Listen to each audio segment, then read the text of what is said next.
since globalization, so what part of what I heard you describe was the realization, for a variety of reasons, that many long established religious traditions have, that they know that certain practices and ways of going about things are either unsustainable or no longer likely to achieve what these practices had been designed to achieve.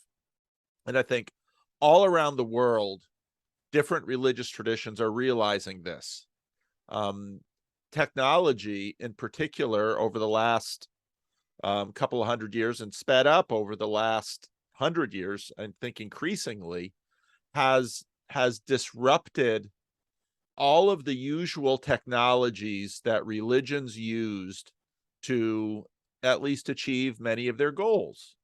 And, whether those be rituals or practices, information technology, mass media at the beginning of the 20th century, now the increasing power of the internet in the 21st century, so much of the, to use Vervaeke's term, psychotechnologies that religions have deployed have been seriously disrupted. And religions, I think about John Vervaeke's conversation with Rafe Kelly, religions have by no means known quite what to do with this. Now, as with many disruptions, there's a few things on the menu that religions often turn to. And you can look at, let's say, the Essenes, go out into a cave in the desert where there's no internet access, and we and our group will huddle here, and maybe we'll be left alone. But after globalization, I mean, you can't go into the Sinai desert and lose politics. Not for long periods of time. For a while it was Israel, and back to Egypt, and the canal is around there, and I mean that's just not going to happen. So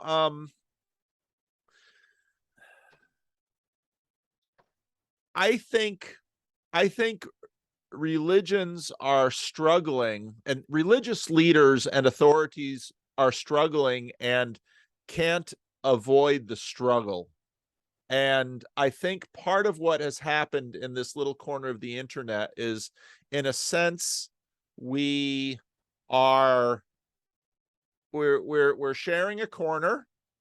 We all know we have our little flags, and so we've got our little Christian flag, and then our other little Christian flags, and there's a Jewish flag, and not a lot of Islam in this little corner yet, but we've got atheists and various kinds, and we've sort of said, we're not gonna play the game of rushing into your circle of chairs and tearing down your flag. That's not the game we're gonna play, and we're also not going to forefront necessarily trying to raid, do kidnapping between each other. We're not going to play that game either. If people decide they want to go sit by a different flag, okay. But we're not going to play any manipulative games with people. We're going to try to, as best we can, within the cultural sphere that we have, highlight conversation. It's not going to be anti-rational, but it's not going to be rationalistic either.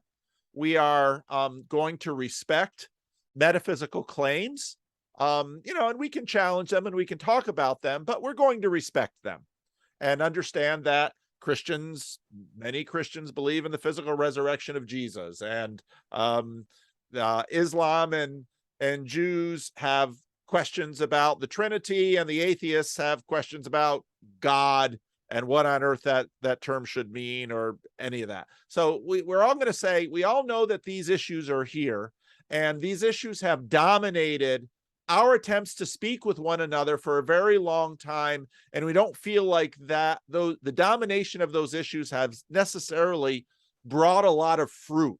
In other words, we all have problems, in some ways driven by something outside of us that has overcome us all. I mean, technology and change and all of these things.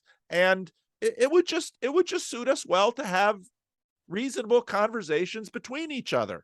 And, it doesn't mean that some of the traditional things like Trinity or not are off limits. We can talk about those, but we're not going to make that the center of this. If you really want to burrow down on debating the Trinity, go off in a corner of this corner and do it there. But that's not going to be what this corner is about. We all know that we are all facing challenges at